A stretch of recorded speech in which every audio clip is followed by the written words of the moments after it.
Hello guys and welcome back to today's video. My name is Zeke, the programming guy. In today's video guys, I want to show you how to make your first post on Threads app. It's very easy guys, so let's get started.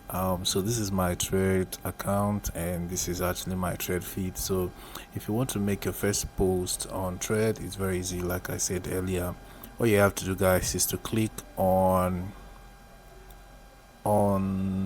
this icon right here at the bottom, which is actually in the middle. Right, so just tap on it and then you can make your first post. Okay, you could say this is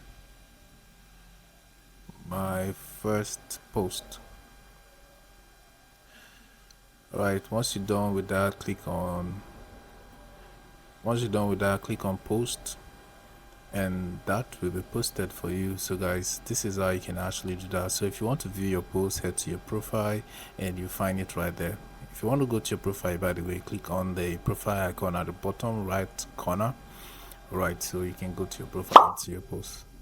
So guys, I can actually do it. Hope this video was helpful. If it was, give this video a like and equally subscribe to get more info tips like this.